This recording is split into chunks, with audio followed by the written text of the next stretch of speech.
AB6 बनता है। तो रेगुलर स्ट्रक्चर हमने पढ़ा है इसका, AB6 बनता है। AB6 इज ऑक्टाहेड्रल स्ट्रक्चर है, दो ऊपर नीचे बी लगे हैं, बाकी चारों एक प्लेन में हैं।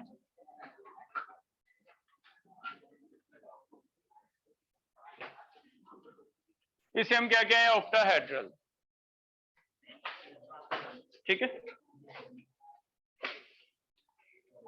और इसमें लोन पेयर कहां कहां रखने हैं, इसके बेस पे हम स्ट्रक्चर बना के देख रहे हैं। सिर्फ एक चीज याद रखनी है, लोन पेयर हम रखेंगे B1 B2 वाली पोजीशन पे, एक्सियल पोजीशन पे, एक बार ऊपर एक बार नीचे। वैसे तो लोन पेयर कहीं भी रख दो क्योंकि सभी पोजीशन इक्विवेलेंट हैं, सभी एंगल 90 के हैं। लेकिन फिर से वही बात है कि लोन पेयर हम ऊपर नीचे रखेंगे ताकि जो क्लास में हमें जो शेप दी है वो विजिबल हो और सारे एक ही जैसा करें। तो एक बार ऊपर एक बार नीचे ऐसे लोन पेयर रखें। ठीक है। पहला केस ले रहे हैं, अगर हमारे पास बनता है AB5 और एक लोन पेयर आ जाता है L, तो ऊपर या नीचे किसी एक बी को हटा के अपने लोन पेयर रख देना है। मान लो यहां हम लोन पेयर रख रहे हैं ए के राउंड, ये बी है 4,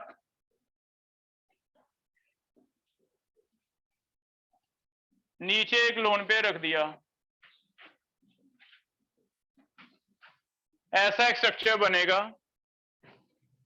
और इस स्ट्रक्चर को नेम देखो जस्टिफाई हो रहा है या नहीं। इसने नाम दिया है पिरामिड बनेगा, पिरामिडल है लेकिन बेस स्क्वायर है, स्क्वायर पिरामिडल। क्या स्क्वायर के ऊपर पिरामिड दिख रहा है आपको? स्क्वायर पिरामिडल इसलिए कहना पड़ रहा है क्योंकि एक ट्रायंगुलर पिरामिडल तो हमने पढ़ रखा है, तो पिरामिड दो हो गए, नहीं तो कंफ्यूजन होगा। अमोनिया वाला कल पढ़ा था वो ट्राइगोनल पिरामिडल था, ये कौन सा पिरामिडल है? स्क्वायर। तो स्क्वायर के ऊपर एक पिरामिड बन रहा है जिसकी वजह से नेम क्या दे रहे हैं हम इसे? Square pyramid.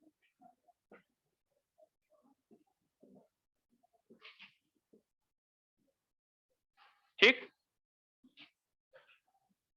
और अगर एक और लोन पेयर आता है तो ए बी 4 रह जाएंगे, लोन पेयर 2 हो जाएंगे, ऊपर नीचे एक और लोन पेयर आ जाएगा, ऊपर नीचे एक और लोन पेयर आ जाएगा, ये भी हटा दो ये भी हटा दो, सिर्फ क्या दिखने लगेगा हमें? स्क्वायर दिखने लगेगा। ए के राउंड सिर्फ 4 रह जाएंगे ऐसे।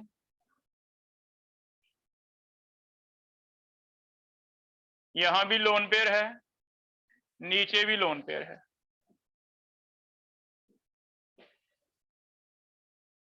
और इसे नाम दिया जा रहा है, पिरामिडल तो है नहीं, स्क्वायर है लेकिन प्लेनर रह गया, चारों के चारों भी क्या है? सेम प्लेन में, तो इसे नाम दे दिया गया स्क्वायर प्लेनर, स्क्वायर प्लेन। ठीक है। तो दो केस इसमें दिखते हैं लोन पेयर वाले, एक है स्क्वायर पिरामिडल और एक क्या है? Square plane. ठीक। इससे आगे एग्जिस्ट ही नहीं करता। अगर हम और आगे चलें तो फॉर्मूला बनेगा AB3L3, लेकिन वो कह रहा है AB3L3 डजंट एग्जिस्ट, इसका कोई मॉलिक्यूल हमें मिला नहीं आज तक। रीजन ये हो सकता है भी अगर AB3L3 आप बनाते हो तो 3 बी हैं बॉन्ड पेयर, 3 क्या है? Lone pair. लोन पेयर का मतलब 6 इलेक्ट्रॉन तो अनशेयर्ड पड़े हैं। अगर ये बनाना है लीस्ट डॉट फॉर्मूला बना के देखो, इस स्ट्रक्चर के लिए ए के बाहर वाले शेल में कितने इलेक्ट्रॉन मिनिमम आने चाहिए? 6 तो मुझे अनशेयर्ड छोड़ने हैं, शेयर कितने करने हैं? 1 2 3, ए के लिए 9 आने चाहिए। लेकिन हमें पता है ज्यादा से ज्यादा वैलेंस नोबल गैस में जीनोन में 8 होते हैं, 9 तो होते ही नहीं किसी में। तो हम इसमें ऐसे लिख देंगे भी AB3L3 हमें पढ़ने की जरूरत ही नहीं है। रीजन क्या है? A must have 9 valence electron in its shell and this is not possible. ये ज्यादातर एग्जिस्ट नहीं करता कोवलेंट कंपाउंड बनाने के लिए। ज्यादा से ज्यादा जो कोवलेंसी है, नोबल गैस के केस में 8 वैलेंस इलेक्ट्रॉन मिले हैं, हमें 9 नहीं मिले, जिसकी वजह से ऐसा मॉलिक्यूल हमें मिला नहीं तो फिर हमें पढ़ना क्यों है। तो बस 2 ही केस हैं, एक है रेगुलर, एक बार एक हटा दिया बी, एक बार दोनों ऊपर नीचे हटा दिए, एक बना स्क्वायर पिरामिडल, एक क्या बना स्क्वायर प्लेनर। ये एग्जाम्पल कर लोगे? एग्जाम्पल चेक करो। SF6 इसका एग्जाम्पल दे रखा है हमें, IF5 इसका एग्जाम्पल दिया हुआ है, XeF4 इस केस में आ जाएगा AB4L2 में। पहले H चेक करो जैसे हमने कल किया था, H के बाद चेक करो कितने बॉन्ड पेयर हैं कितने लोन पेयर हैं, उसके बेस पे आंसर दो। पहले SF6 में चेक करो।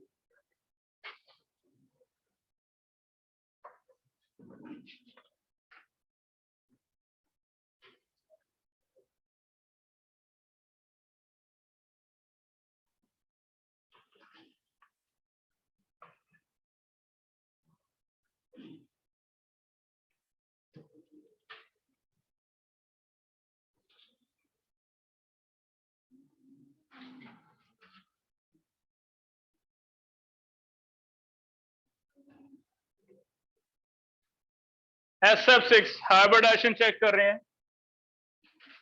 हाफ सल्फर के कितने वैलेंस? 6 + 6F है, 6 आ गया तो sp3d2। अगर 6 है इसका हाइब्रिडाइजेशन तो ऑक्टाहेड्रल चाहिए हमें, 6 बॉन्ड है, चेक करो क्या कोई लोन पेयर बचेगा? 6 के 6 F हैं तो कोई लोन पेयर नहीं है, तो रेगुलर स्ट्रक्चर बनेगा ऑक्टाहेड्रल। सभी F प्रेजेंट है, स्ट्रक्चर क्या बनेगा? Regular octahedral. ठीक है, जितना 6 में से एटम कम हो जाते हैं उतने क्या आते हैं? Lone pair. तो इसमें 6 है, 6 के 6 एटम है, कोई लोन पेयर नहीं है, जिसकी वजह से रेगुलर बने। ऐसे आगे वाले 2 ट्राई करो, इनमें लोन पेयर के केस आएंगे।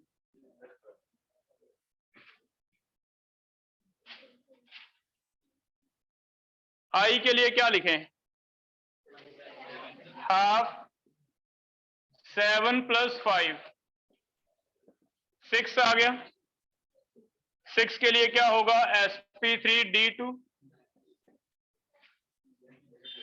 लेकिन 6 में से क्या 6 एटम्स हैं? कितने एटम्स हैं हमारे पास? 5। अगर 5 एटम है तो एक क्या होगा? Lone pair. और लोन पेयर या तो ऊपर रखना है या नीचे, कहीं भी रख दो, है ना।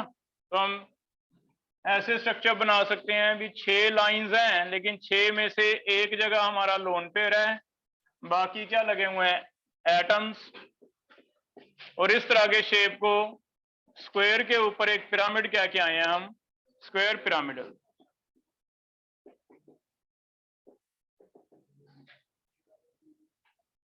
हो जाएगा ये? ऐसे लास्ट ट्राई करो, क्या इसमें भी 6 आ रहा है? चेक करो। हाइब्रिडाइजेशन सेम आ रहा है 6। हाफ जीनोन के लिए है 8 + 4, 6 sp3d2। लेकिन 6 में से एटम 4 ही है, तो 2 जगह खाली रहेगी लोन पेयर, और लोन पेयर कहाँ रखना है? एक ऊपर एक नीचे। तो फॉर्मूला ये बन जाएगा, जीनोन 4F आ जाएंगे, एक ऊपर लोन पेयर एक नीचे लोन पेयर। ऐसे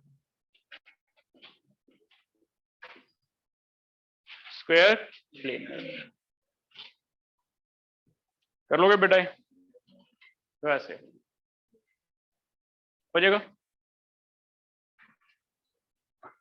नेक्स्ट क्वेश्चन बना के लिखना है, how many 90 degree bond angles are there? 90 degree के टोटल बॉन्ड एंगल्स कितने हैं? पहला in regular octahedron, second in square planar, and third in square pyramidal. तीन केस हमने पढ़े हैं, तीनों में 90 डिग्री के कितने टोटल एंगल हैं वो पता कर रहे हैं।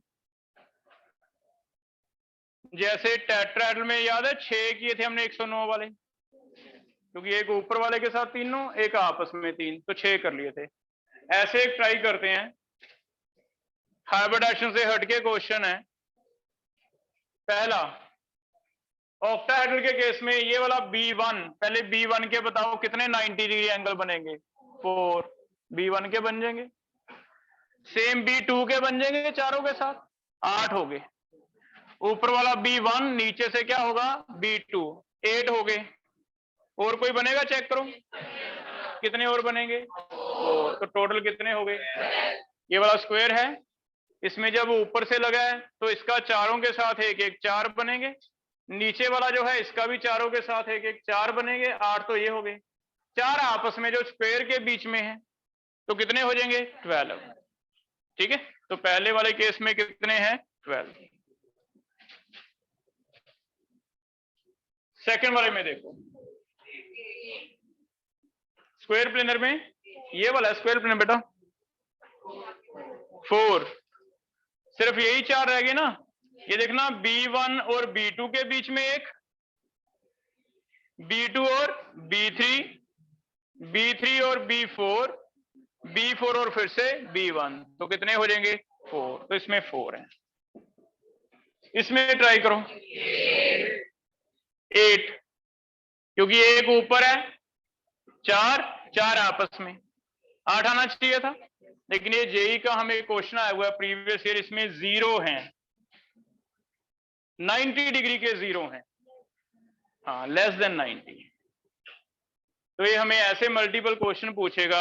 आपके जेई का क्वेश्चन है कि टोटल बॉन्ड एंगल 90 डिग्री के पूछे हैं, हमने 8 कह दिया सबने, लेकिन ये नहीं सोचा भी इस केस में एक लोन पेयर है तो एक ये रिपेल करेगा तो चारों भी थोड़े थोड़े ऊपर बैंड हो जाएंगे। अगर ये थोड़ा सा ऐसे ऊपर बैंड हो जाएगा तो वैसे तो हमें तो ऐसे लग रहा था दोनों में 90, लेकिन बी तो हल्का सा ऊपर उठ गया, तो क्या 90 रह गया? तो कोई भी 90 नहीं है, सारे के सारे डिस्टॉर्टेड हैं, लेस देन 90 हैं, जिसकी वजह से आंसर इंपॉर्टेंट बना के लिखो, इसका क्या होगा? 0। फिर इसमें क्यों नहीं हुआ 0? हाँ, क्योंकि दोनों तरफ रिपल्शन है, जितना ऊपर से रिपल्शन है उतना की नीचे से रिपल्शन है, जिसकी वजह से बैंड नहीं हो रहा, ना तो ऊपर बैंड हो सकता है ना नीचे। तो नेट इसमें 4 आ जाएंगे, लेकिन इसमें 8 नहीं आएंगे। कितना आएगा? 0। तो ये इंपॉर्टेंट बना के दो, ठीक है, हो जाएगा बेटा। ये तीनों समझ आ गए। लोन पेयर कहाँ रखने हैं? ऊपर नीचे एक्सियल पे रखने हैं। एक रख दिया तो स्क्वायर पिरामिडल, 2 रख दिया तो स्क्वायर प्लेनर, ऐसे हो गया। कर लोगे? लास्ट एक है sp3d3, sp3d3, sp3d3 पढ़ रहे हैं। रेगुलर बताओ क्या होता है sp3d3 का? Pentagonal bi pyramidal. तो रेगुलर होता है sp3d3 is pentagonal bi pyramidal. AB7 आ जाएगा जिसे हमने बनाया पेंटागोनल बाई पिरामिडल। 5 एक प्लेन।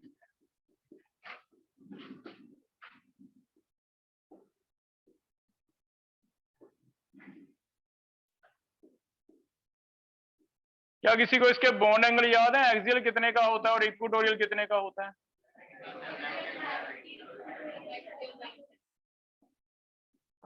दो तरह के एंगल है ना, और यहां भी दो तरह के एंगल है। वहां पे एक ऐसे याद करने का ट्रिक याद रख सकते हो भी यहां भी दो तरह के एंगल है ना। वहां लोन पेयर इक्वेटोरियल पे आता है, बाकी हर जगह कहां आता है? ऊपर नीचे वाली जगह पे, एक्सियल पे। यहां लेकिन दो तरह के एंगल हैं, वहां इक्वेटोरियल पे आता है। जैसे कल किया था एक तो sp3d, उसमें दो तरह के एंगल थे, एक एक्सियल एक इक्वेटोरियल 120 का। तो वहां चेक करो सारे sp3d पे हमने लोन पेयर कहां रखे हैं? इक्वेटर पे रखे हैं। आज ये भी दो तरह के एंगल हैं, तो इसमें भी अगर लोन पेयर आएगा तो कौन सी जगह पे रखेंगे? इक्वेटोरियल पे। एक याद करने का ढंग है, अदरवाइज ऊपर नीचे रखें, ठीक है। तो ऐसा करके देखते हैं। AB6L एक लोन पेयर आता है। अगर एक लोन पेयर आता है तो मैंने पांचों में से कोई एक बी हटा दिया, B1 हटाना है सबने। अगर ये वाला बी हटा दें तो हमें सिर्फ ऐसे दिखेगा, यहाँ पे लोन पेयर है, लेकिन लोन पेयर कौन सा दिखने वाला है हमें सिर्फ ऐसे कुछ दिखेगा।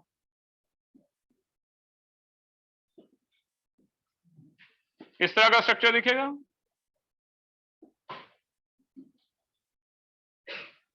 यहां लोन पेयर पड़ा है, इस पोजीशन पे ये वाला बी हटा के मैंने क्या रख दिया, लोन पेयर। कुछ इस तरह का पोजीशन दिख रहा है। अगर ऐसा पोजीशन दिख रहा है भी, ये तो ऑक्टाहेड्रल नहीं लग रहा हमें, ऑक्टाहेड्रल नहीं लग रहा है, तो फिर इसे नाम भी ऐसे ही दिया उसने, इसका नाम रख दिया ऑक्टाहेड्रल। लेकिन आगे थोड़ा चेंज करने के लिए भी कंफ्यूजन ना हो, एक तो वर्ड इसके आगे अटैच होता है डिस्टॉर्टेड ऑक्टाहेड्रल, या फिर एक और नाम लिखा मिलेगा बुक में, इसे कहा गया कैप्ड ऑक्टाहेड्रल।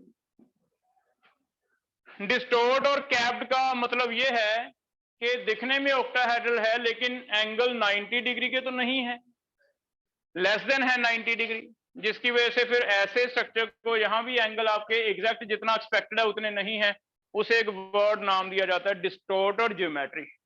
डिस्टॉर्टेड ज्योमेट्री या डिस्टॉर्टेड शेप का मतलब ही एंगल जितना तुम सोच रहे हो अगर उससे कम है तो उसे तुम एक वर्ड याद कर सकते हो, उसके लिए क्या है, डिस्टॉर्टेड। तो इसे फिर हम ऑक्टाहेड्रल तो नहीं कहेंगे, क्या कह देंगे, डिस्टॉर्टेड ऑक्टाहेड्रल। या फिर एक कैप्ड ऑक्टाहेड्रल, दिखने में ये कैप जैसा स्ट्रक्चर लग रहा है कि अलग से पड़ा है कैप, जिसकी वजह से इसे क्या कहा जा रहा है, कैप्ड ऑक्टाहेड्रल। तो दो नाम मिलेंगे आपको इसके, एक डिस्टॉर्टेड और एक कैप्ड, ठीक है।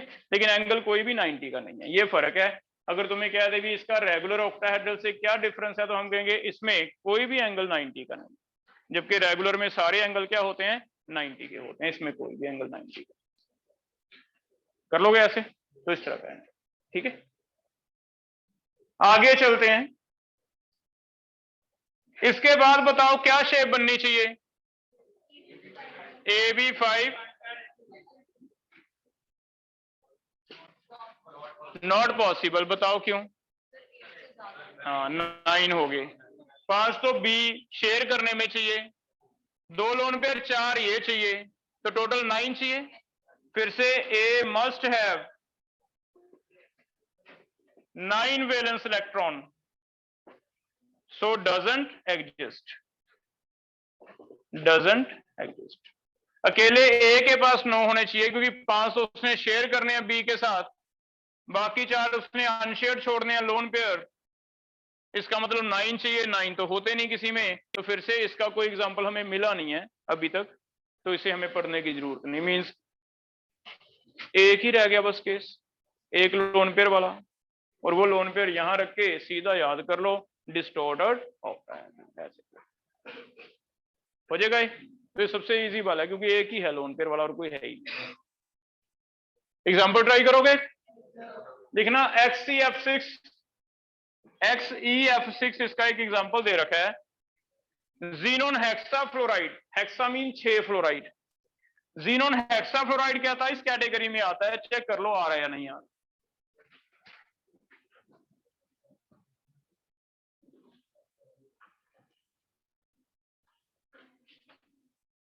जीनोन हेक्साफ्लोराइड,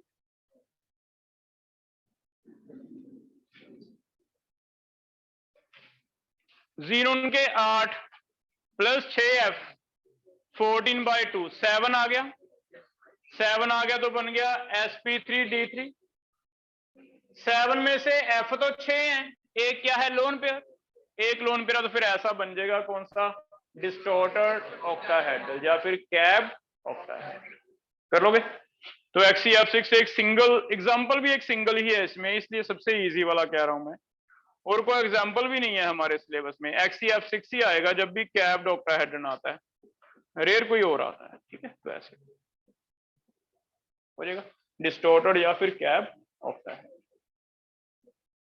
क्लियर है बेटा। तो ये हमारा टॉपिक कंप्लीट हो गया, 3 हो गए SP, SP2 एंड SP3, 3 हो गए डी वाले।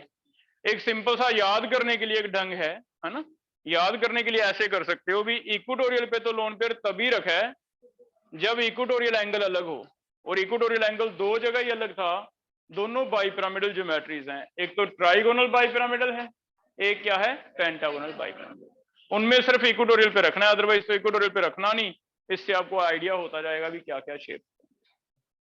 क्लियर है, ठीक है। अब हम रैंडम कहीं से भी एग्जांपल उठा सकते हैं, इन्हीं में से कोई ना कोई स्ट्रक्चर बनेगा। अब प्रैक्टिस करके देखते हैं।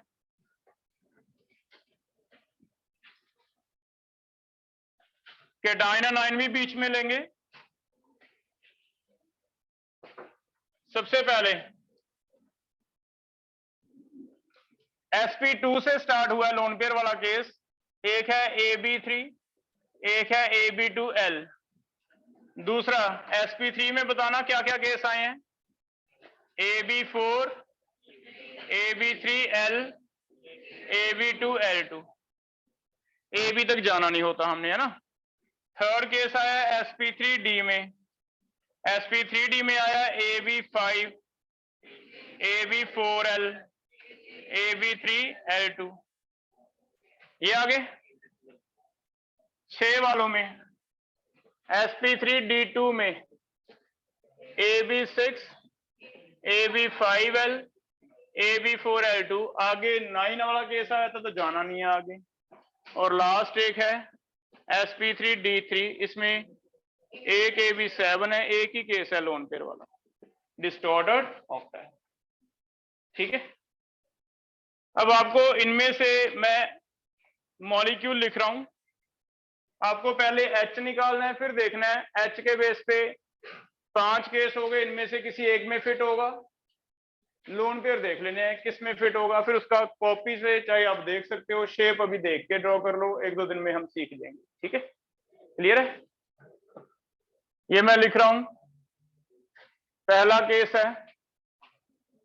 SnCl2, सेकंड केस है AsF5, third is IF3, fourth is BrF5, fifth is XCOF4, sixth is XCO2F2, central atom ये वाले। 7 इज H2S, 8 है सल्फेट, 9 इज सल्फाइड, 10 है। अभी आप चाहे डबल बॉन्ड कहीं आता है तो डबल चाहे ना ड्रॉ करो, एक लाइन ड्रॉ कर दो, क्योंकि हमें अभी शेप चाहिए। हमने ये नहीं बताना कितने सिग्मा कितने पाई, सिर्फ शेप बताना। हाँ बेटा, ये वाला ना ab2l2, ab5 है, 4 है, 3 है, एक और आएगा यस ab2l3 लीनियर वाला, है ना। इसमें एक और ऐड करो, ab2l3 भी होता है लीनियर। सबसे ज्यादा आई थिंक इसी में बनते हैं sp3d में, है ना। इंक्रीजिंग ऑर्डर है, मिडिल पे पहुंच गए, फिर डिक्रीजिंग है। पहले वाले का एक लोन पेयर वाला केस, फिर 2 लोन पेयर वाले, फिर 3 लोन पेयर वाले, 3 के बाद फिर से कम हो जाएंगे, 2 लोन पेयर वाले और 1 लोन पेयर वाला, है ना। एक ऑर्डर बन गया, 1 लोन पेयर, 2 लोन पेयर, 3 के बाद फिर से 2 लोन पेयर और 1 लोन पेयर, ऐसे हो जाएगा। तो सभी का पहले हाइब्रिडाइजेशन निकालो, हाइब्रिडाइजेशन के बेस पे आपको एक आइडिया हो जाएगा कि 5 में से किस सिस्टम में आएगा। उसके बाद लोन पेयर से स्ट्रक्चर पता करो। शेप अभी फिलहाल आप कॉपी से देख सकते हो, अगर नहीं याद आता कोशिश करो, नहीं तो कॉपी से देख सकते हो।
SN10 होता है, कार्बन फैमिली में आता है, 4 वैलेंस लोगे, देखो टिन के लिए वैलेंस इलेक्ट्रॉन है 4 क्योंकि ये कार्बन फैमिली में रहता है।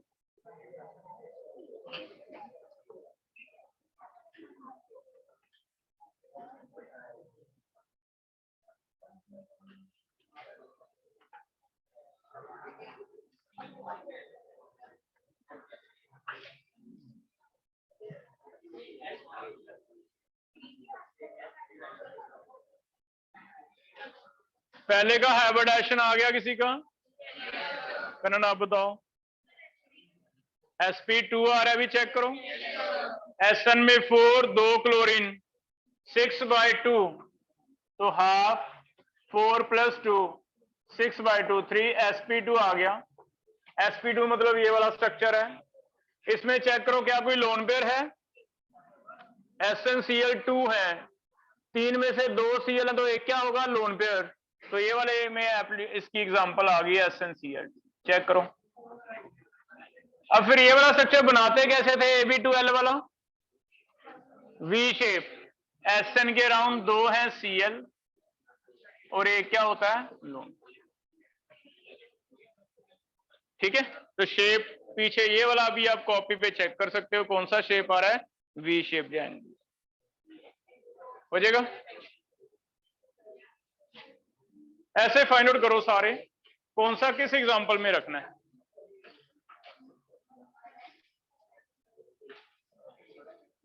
AsF5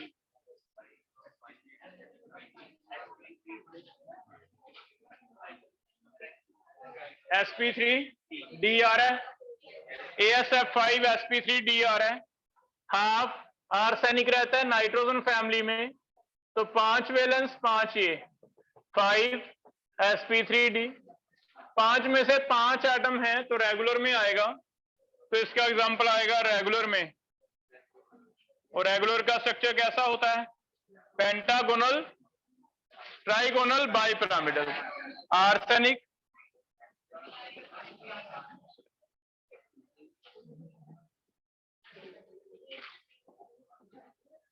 trigonal, bipyramidal.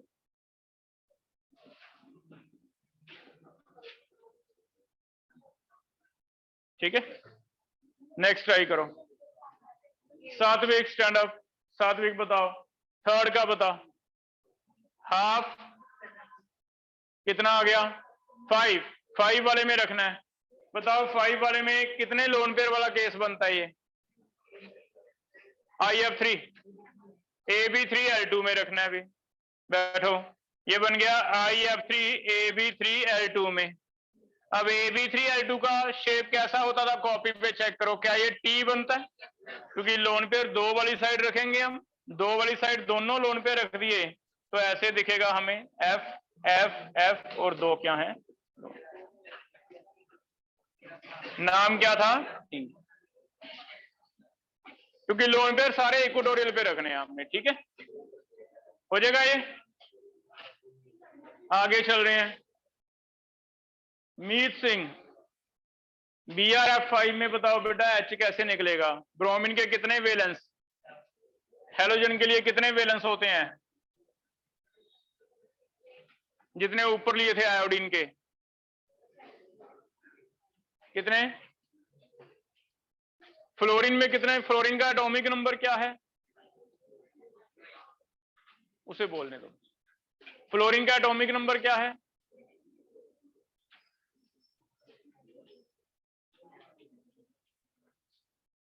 ऑक्सीजन का सुना तो है, क्या होता है ऑक्सीजन? एटॉमिक नंबर बेटा फ्लोरीन का 10th वाला बताओ। K शेल में कितने, N शेल में कितने?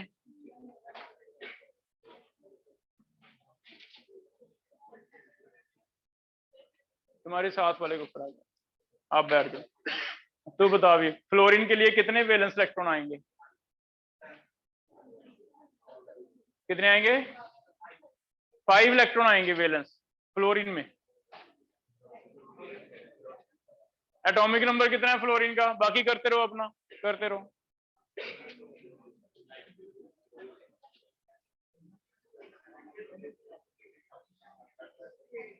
क्या 1s2 सुना रहा है? 1s2 2s2 ऐसे कर लेते। हाफ 7 होते हैं ब्रोमीन में, प्लस 5 12/2 6 है, तो क्या आएगा sp3d2। sp3d2 में 5 F है, ये वाला केस बनेगा। इसका बताओ फिर शेप कैसा किया हमने, स्क्वायर पिरामिडल।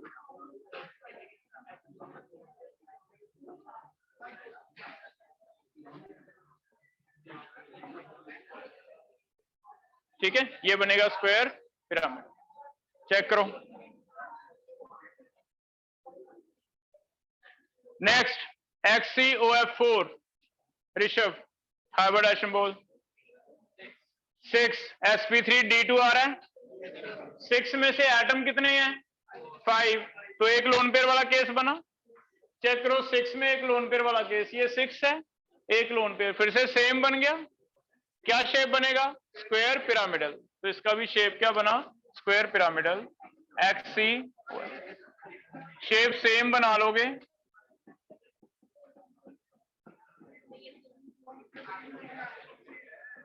डबल अगर आपको याद है होगा डबल बनता है तो डबल लगा दो, नहीं भी लगाओगे अभी हम शेप प्रेडिक्ट कर रहे हैं।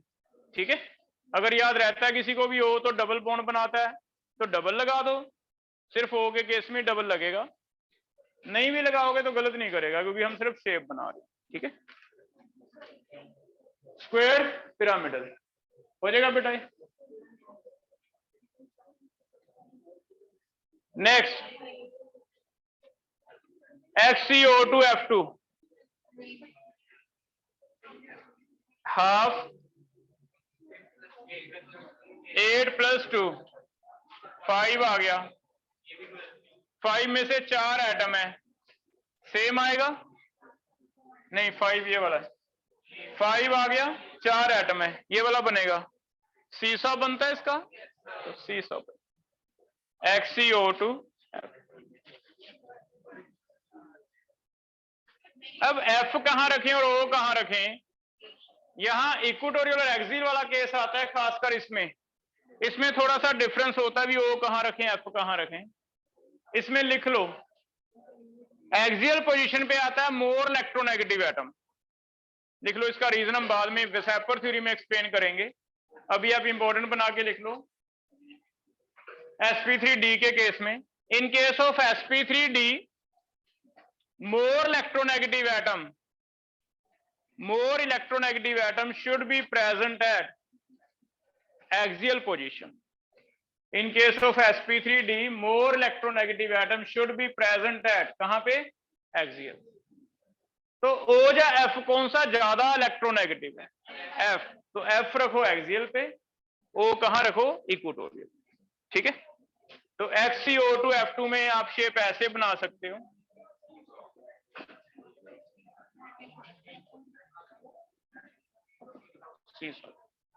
अगर आपको याद रह गया भी O है, O का क्या बनता है डबल, तो आप डबल बना दो, नहीं तो वैसे भी सही। ठीक है, ऐसे। अभी एक चीज याद कर ली हमने कि sp3d में थोड़ा फर्क है, एक्सियल पे कौन सा रहता है, मोर इलेक्ट्रोनेगेटिव, इसका रीजन जब वेसेपर थ्योरी पढ़ेंगे तब एक्सप्लेन करें। ठीक है, यहां तक हो गया, 6 हो गए। 7 में सल्फर का हाइब्रिडाइजेशन चेक करना पड़ेगा क्योंकि सेंट्रल एटम सल्फर है, नेक्स्ट में सल्फर, नेक्स्ट में सल्फर, आगे नाइट्रो। ठीक है,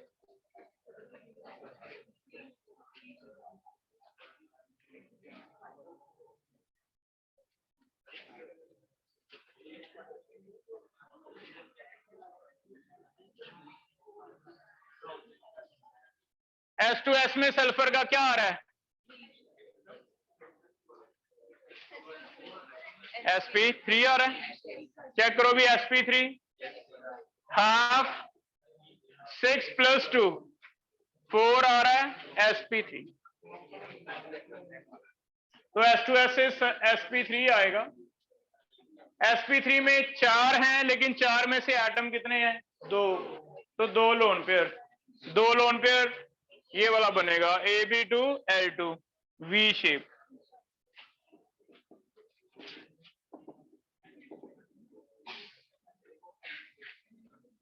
हो जाएगा अभी।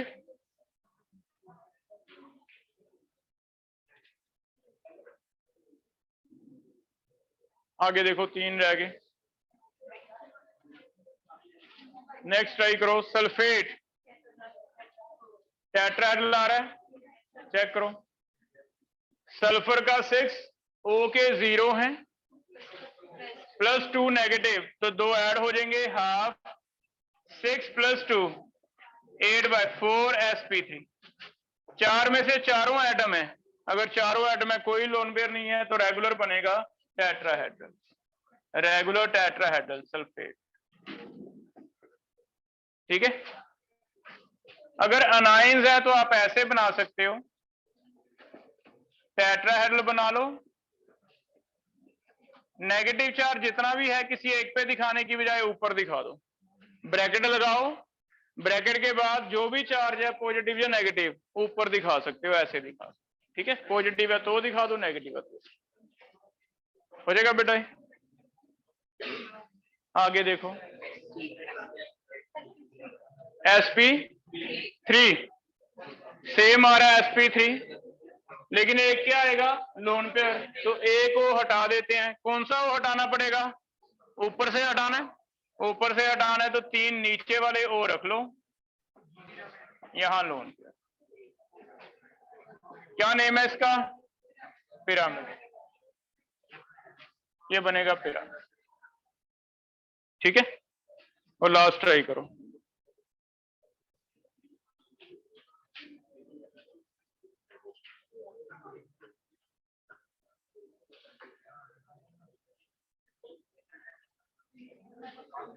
NO3 नेगेटिव नाइट्रेट,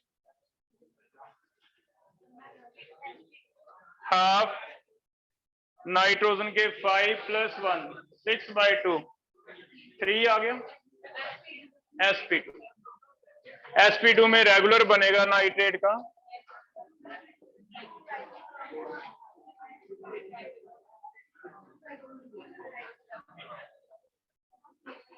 हो जाएगा बेटा ऐसे में।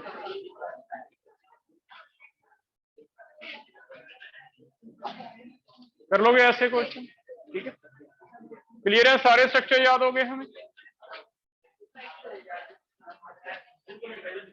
कोई डाउट पूछना है किसी ने, असाइनमेंट मिला चेक करो, असाइनमेंट निकालो जो आज मिला अभी, उसमें से फर्स्ट 5 क्वेश्चन करके देखो।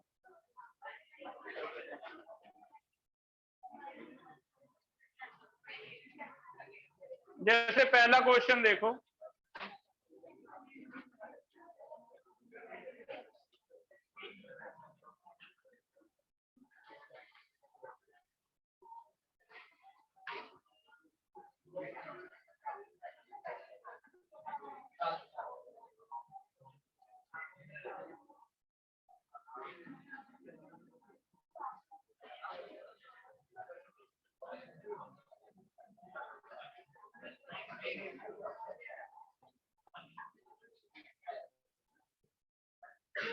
फर्स्ट क्वेश्चन पढ़ के देखो भी कौन बता रहा है आंसर कैसे आएगा फर्स्ट क्वेश्चन।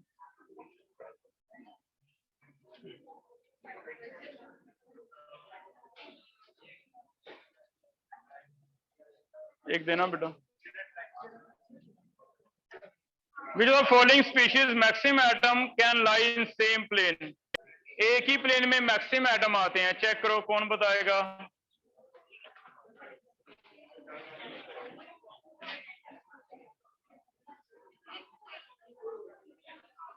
कोई बता सकता है? XCF4 का स्ट्रक्चर चेक करो क्या आ रहा है, XCF4 स्क्वायर प्लेनर आ रहा है, तो चारों के चारों एक प्लेन में होते हैं। अगर चारों ही एक प्लेन में है तो इसमें मैक्सिमम एटम होंगे सेम प्लेन में, है ना। पहले में चेक करते हैं, सभी के स्ट्रक्चर बना के दो मुझे, XCO2F2 का स्ट्रक्चर,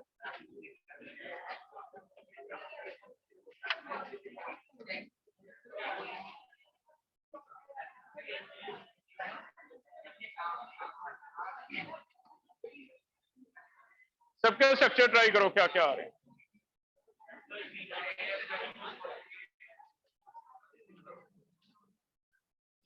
पहले का स्ट्रक्चर चेक करो, स्ट्रक्चर बनाओ बेटा। sp3d तो आ गया, ठीक है। शेप कैसे बनेगी, कौन सा बनेगा, सीसॉ। सीसॉ में चेक करो क्या चारों एक प्लेन में होते हैं, नहीं होते। तो हमें पता है सीसॉ बना, लेकिन सीसॉ में चारों एक प्लेन में नहीं होते।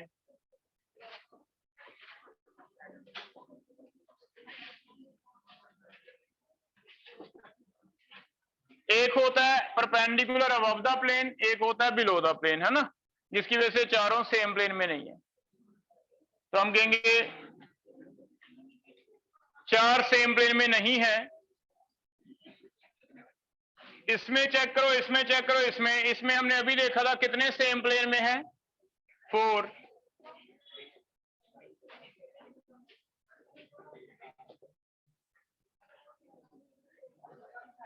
तो पहला तो रिजेक्ट कर दिया, अभी इसमें 4 नहीं है, इसमें 4 हैं। बाकी दोनों में चेक कर लो क्या किसी में 5 आते हैं। अगर किसी में 5 आते हैं सेम प्लेन में तो वो आंसर बन जाएगा, नहीं तो फिर ये आंसर तो है। और कोई चेक करो, और किसी में आते हैं। PCL 5 में स्ट्रक्चर क्या रहता है,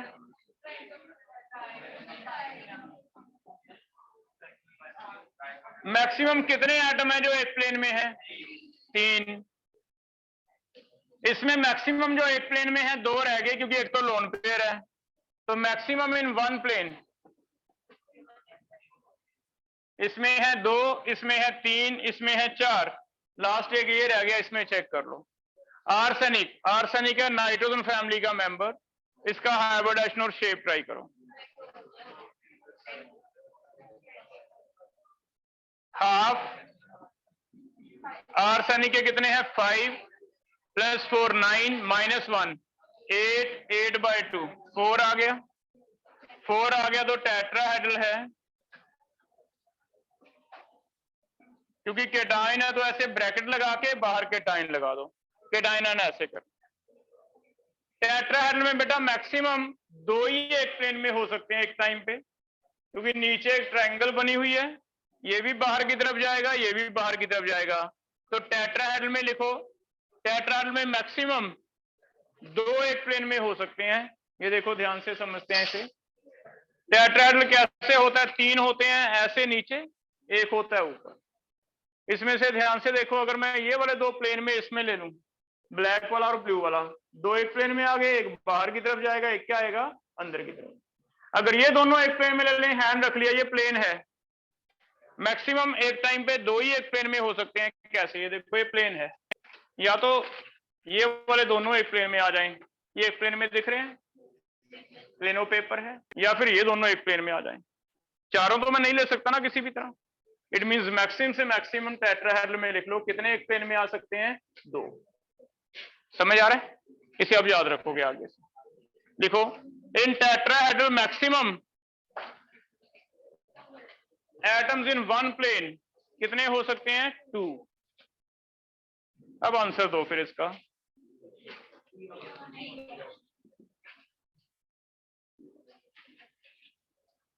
हो जाएगा, पहला हो गया हमारा।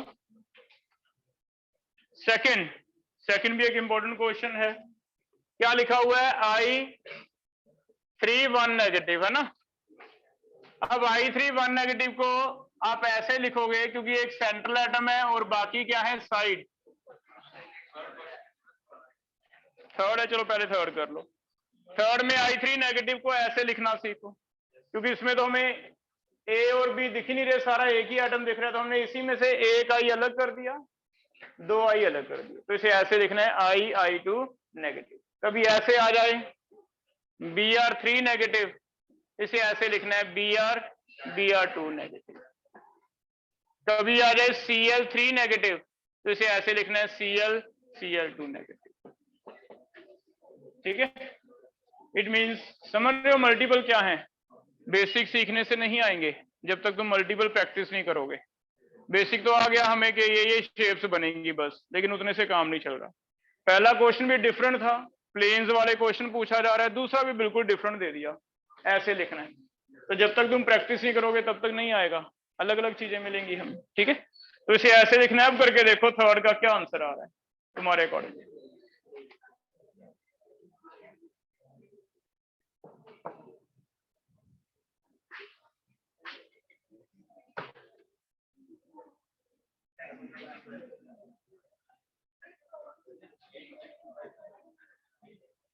क्या इनमें से कोई बन रहा है अब आंसर? हाइब्रिडाइजेशन निकाल रहे हैं। आयोडीन के वैलेंस 7 प्लस 2 आयोडीन ऐड करने हैं, प्लस 1 नेगेटिव है, तो 10/2 5 आ गया sp3d। sp3d का मतलब ऐसे 5 स्ट्रक्चर्स हैं मेरे पास, 5 बॉन्ड्स हैं, 5 में से एटम कितने हैं? सिर्फ 2 हैं। कितने लोन पेयर? 3। और sp3d में लोन पेयर हमेशा इक्वेटोरियल पे आते हैं, तो इक्वेटोरियल पे अगर लोन पेयर रख दें क्या शेप बनेगा? चेक करो, कहीं दिया लीनियर, तो वो आंसर बनेगा। ठीक है, अब सेकंड ट्राई करो।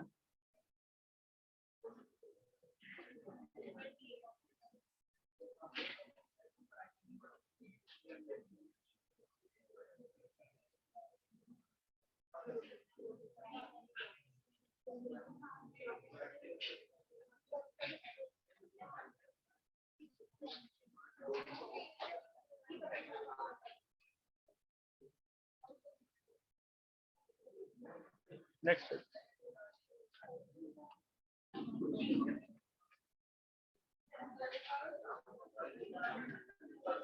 SF4 का शेप, CF4 का, XCF4 का।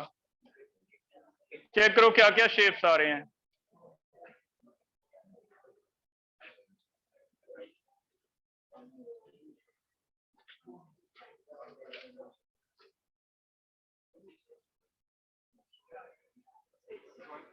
SF4 का चेक करो, क्या सीसॉ आ रहा है SF4 का? लिखो सीसॉ आ गया SF4। CF4 का ट्राई करो, क्या रेगुलर टेट्राहेड्रल आ रहा है? देखो रेगुलर टेट्राहेड्रल आ रहा है। XCF4 का स्क्वायर प्लेनर आ रहा है, चेक करो स्क्वायर प्लेनर बन रहा है या नहीं। तो क्या शेप सारी सेम है? क्या इनकी शेप जो भी बोली सेम है, डिफरेंट है? डिफरेंट। तो A और B कट गए, रह गए COD। ठीक है, COD में से लोन पेयर चेक कर लेते हैं। सीसॉ में एक लोन पेयर बचता है,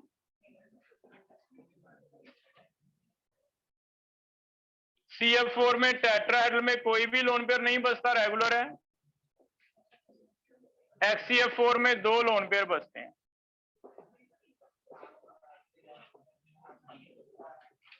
तो लोन पेयर्स 1 0 एंड 2, तो ये लोन पेयर चेक करो। डिफरेंट शेप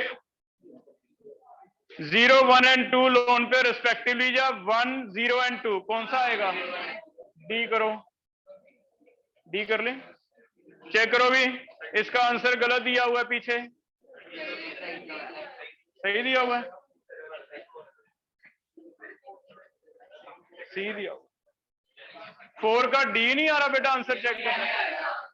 पीछे क्या दिया हुआ है चेक करो, तो फिर गलत ही हो गया। 4 का डी करो,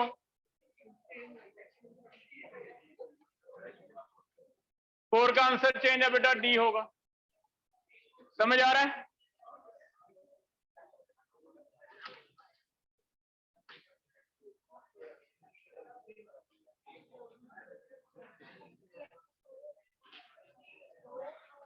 नेक्स्ट ट्राई करो, 5th क्वेश्चन। स्क्वायर प्लेनर आ रहा है। 6 ट्राई करो। नॉन बॉन्डिंग लोन पेयर किसमें ज्यादा है? 6 में। किसमें? सी पार्ट में। XCF3 नेगेटिव, XCF3 नेगेटिव की हाइब्रिडाइजेशन निकालो। हाइब्रिडाइजेशन से आपको लोन पेयर पता चलेंगे। कोई बताओ कैसे पता चलेंगे हाइब्रिडाइजेशन से लोन पेयर? अनिकेत, हाइब्रिडाइजेशन अगर पता चल गया मॉलिक्यूल की, तो उससे लोन पेयर कैसे पता चल जाते हैं? हाँ, जितने एटम। तो हाइब्रिडाइजेशन से हमें पता चल जाता है, मान लो sp3d आ गया, इट मींस 5 बॉन्ड्स बन सकते हैं। 5 में से एटम अगर 4 हैं तो 1 लोन पेयर है, एटम अगर 3 है तो 2 लोन पेयर है, एटम अगर 2 रह गए तो 1 लोन पेयर है ना। तो हमें लोन पेयर इसी से पता चल जाएंगे, ड्रॉ करने की जरूरत नहीं। जैसे XCF3 नेगेटिव में हाइब्रिडाइजेशन क्या निकाला आपने, 6 निकाला, तो 6 बॉन्ड आ सकते हैं।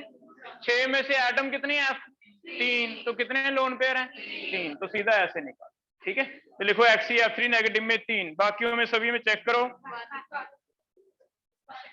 तो फिर आंसर क्या आ गया, मैक्सिमम C आ गया, हो जाएगा। तो आपको लोन पेयर इसी से पता कर लेने हैं जो हमने हाइब्रिडाइजेशन वाला टॉपिक पढ़ा है। ठीक है, हो जाएगा। अभी 6 हो गए, 7 ट्राई करो, शेप्स निकाल के देखो, पहले दोनों की शेप्स बताओ।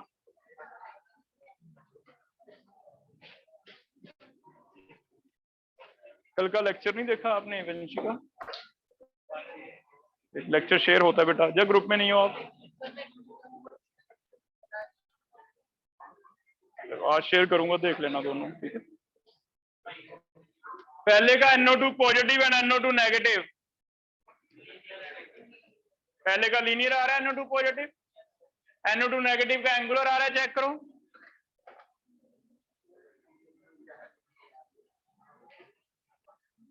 तुम्हारी रिपोर्ट सही मिल रही है मैथ और फिजिक्स में भी, डिस्कशन तो हमारा हो जाता है, कौन पढ़ना छोड़ गया कौन पढ़ रहा है। तो बेटा मैथ फिजिक्स में भी यही चल रहा है, तो इसलिए एक सिलेक्ट नहीं खराब हो रहा तुम्हारा, तीनों ही हो रहे हैं। अगर तुम्हें लगता है हमें पता नहीं चल रहा, हमें सारा कुछ पता चल रहा है। बायो वाले से भी बात हो जाती है, फिजिक्स वालों से भी होती है, मैथ वालों से भी डिस्कस तो होता है, लेकिन हमें लगता है नहीं हमारे पास तो बढ़िया चल रहा है बच्चा, लेकिन नहीं, ऐसा नहीं है। तो इसलिए एक बार लूज करके मोमेंटम, ये नहीं सोचो भी एक से व्यक्त, धीरे धीरे दूसरा जाएगा, धीरे धीरे तीसरा जाएगा, तीनों में ही मोमेंटम बना के रखना पड़ेगा आपको। बात तुम्हारे बारे में सबसे हो जाती है कि कौन कैसे पढ़ रहा है, कितना पढ़ रहा है।